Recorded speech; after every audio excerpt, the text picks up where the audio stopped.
FM26 pregame editor. Step-by-step solution to fix failed to find a default database in Football Manager 26. 1. Verify game files, Steam Epic Games. The most common reason for this error is corrupted or missing database files. Steps: Steam. 1. Open Steam Library. 2. Right-click Football Manager 26. Properties, Installed Files. 3. Click Verify Integrity of Game Files. 4. Wait until verification completes and reopen the pregame editor. Steps: Epic Games. 1. Open Epic Games Launcher, Library. 2. Click the three dots next to Football Manager 26. 3. Select Manage, Verify. 2. Check the database folder location. Sometimes the pregame editor cannot find the database path.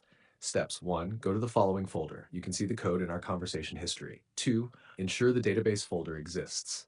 3. If it's missing, copy the DB folder from the main installation directory. You can see the code in our conversation history. 4. Paste it inside the editor data folder. 3. Run the editor as administrator. Windows may block access to certain data folders. Steps: 1. Right-click the FM26 editor shortcut, Properties, Compatibility. 2. Enable Run this program as an administrator. 3. Apply changes and reopen the editor. #4. Disable antivirus or controlled folder access. Some antivirus or Windows Defender protections prevent the editor from reading database files. Steps: 1. Open Windows Security, Virus and Threat Protection. 2. Click Manage Settings, Controlled Folder Access.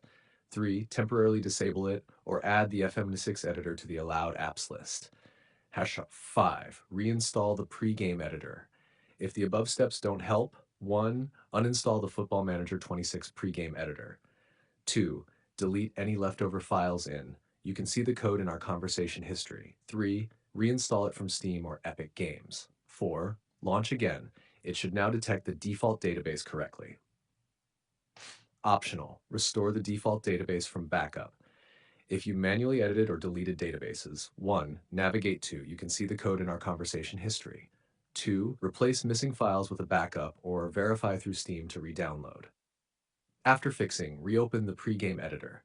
You should now see the available default database, 26.x, in the drop-down menu. You can begin editing safely again.